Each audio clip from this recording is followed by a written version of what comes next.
Hello and welcome to the Nexus for issue 5 of our DeLorean build. This is the last section of issue 5. We're doing issue 13, which is the front part of the chassis, and issue 14 or part 14, or stage 14 should I say, sorry, I'm getting confused with all the parts and stages this has got. So this is issue 5, stage 13 and 14. So let's crack on.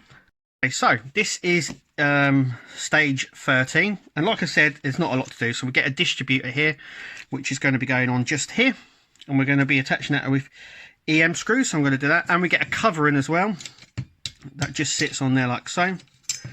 Actually, the other way. Get it right, Kev. And we're going to attach that with EM screws as well. The engine sits here. Actually, after this issue, I'm going to sit the engine in just to see what it looks like. But that's it for this stage. So I'm going to go ahead and do those bits now. Okay, so the cover is on, which is plastic. The whole frame is die cast, which is really nice. And then we put the distributor on just there. So that would be distributing probably like fuel pipe and air pipe and all that sort of stuff. Anyway, that section is done. That's section 13 done. So we can put this aside for now. Now what we're doing is stage 14. So let's crack on. So we've got part of the steering and suspension system just here. So this is the front left side knuckle or knocker, whatever you want to call it. Then we're going to attach a bush just here, and the rubber bumper on there like so, and that's what I'm going to do now. So that's the lower suspension knuckle done with the little rubber bush on it, and another bush just there. This is die cast. These two bits are die cast as well. This is plastic. So that's the bottom. Now we're doing the top of the knuckle now. So as you can see, this is the left hand side, sorry. They all have like numbers and letters and all that sort of stuff on it, so it's not too hard to get done. So what we're going to do is attach this section just here, and this back section we are going to attach like so. Actually, no, like that. So that's what I'm going to do now. So I've gone ahead and done that. As you can see, we've got our chassis back because we're now going to attach these bits to our chassis. So the first bit is this bit here, and this just sits on there. We're going to screw that in place now. So that is now secured in place. We used HM screws on them. So now we're going to do, that's the top. Oh, actually, yeah, that's the top. Now we're going to do the bottom. So we're going to flip it over. This is going to go just there. So where these two holes are, just here, that is going to sit like so. There we go. Get it right, Kev. Right, like so. Making sure it's in line with everything. We're going to grab the two brackets here. So they're angled, as you can see. So there's only one way they can go on. Doesn't matter which side they go on, neither.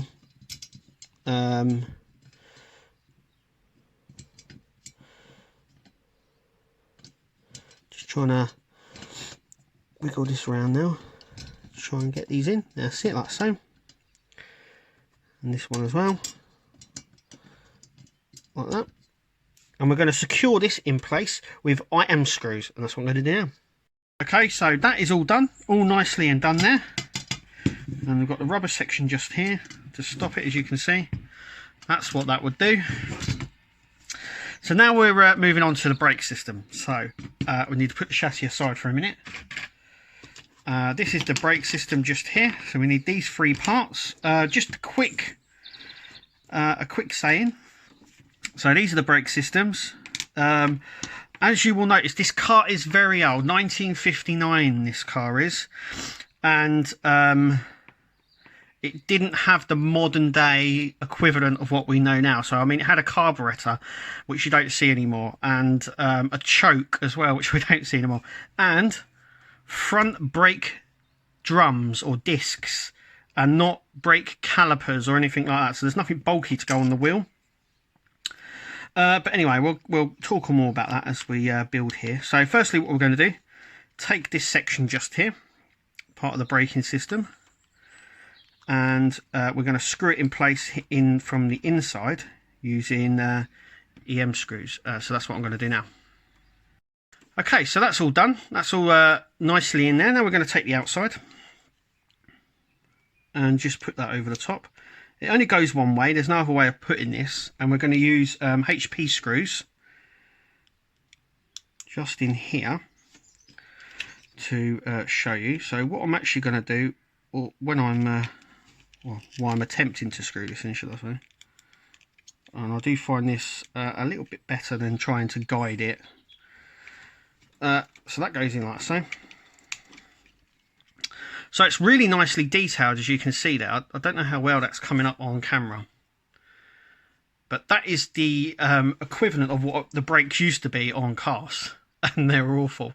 So a normal brake that we see nowadays will have a big block on it. That's the caliper, and you'll have a brake disc in here, and the caliper has the brake pads. And so basically what happens is when you brake on your modern cars, it does this motion. ABS does it really quickly. It how you can control the car still without braking, seizing up. So these seized quite a lot. So as you can see here, you've got an air pressure gauge just here and one at the bottom here, and this is really detailed. So this is the outer section, and this is the inner section. So this is the brake pad, if you will. As you put your foot down, it releases gas, which pushes these two springs against the pad, which pushes it against the wall here. And that's basically what slows you down.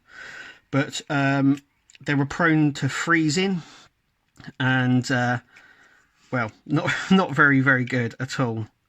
Brakes. This I wouldn't have liked.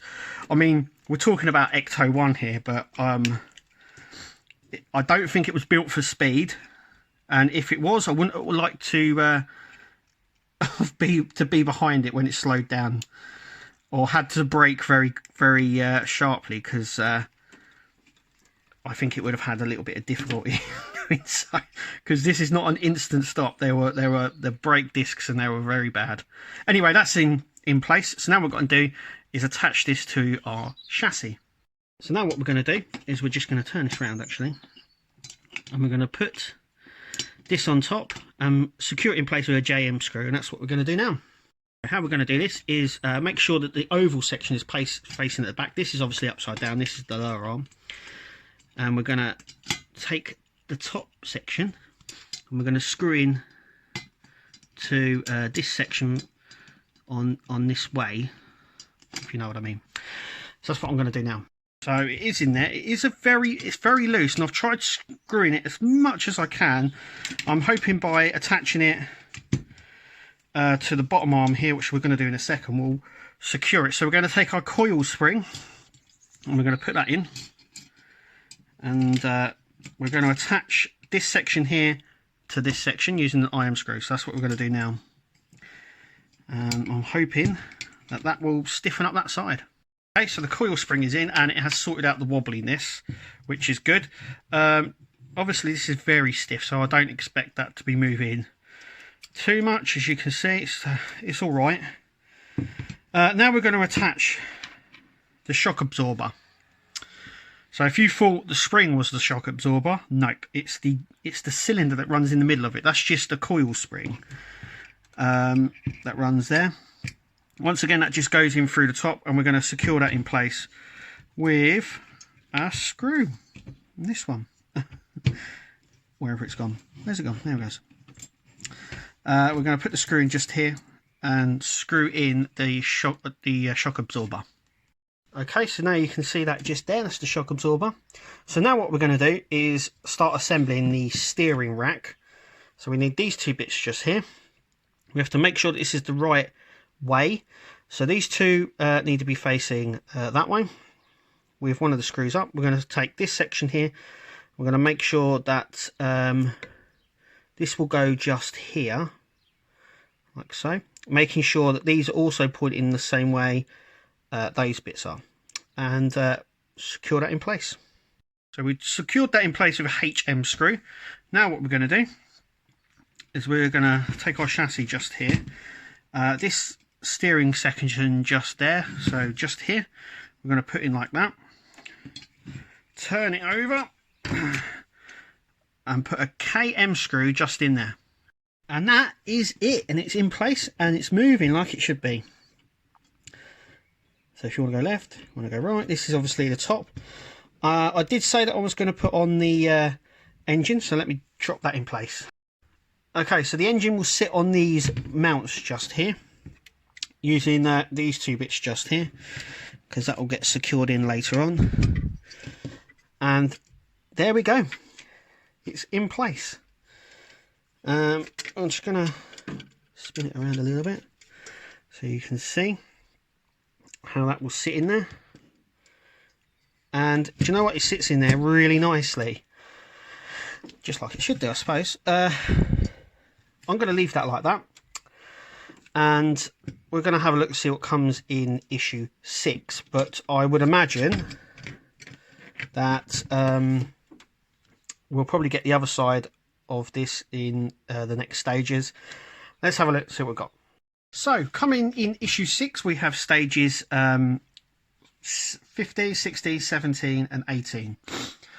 So it does look like we've got the right hand side brake, some more of the steering rack, it looks like there, and the anti-roll bar, a wheel, and this looks like a brace for the engine maybe. So it looks like that by the end of issue 6 or stage 18, it looks like the engine will be attached into the car, and it also probably looks like we'll be attaching both of the wheels as well to the car. So that's really cool. Anyway, that is it here at the Nexus. Thank you for watching, and we'll see you in the next video.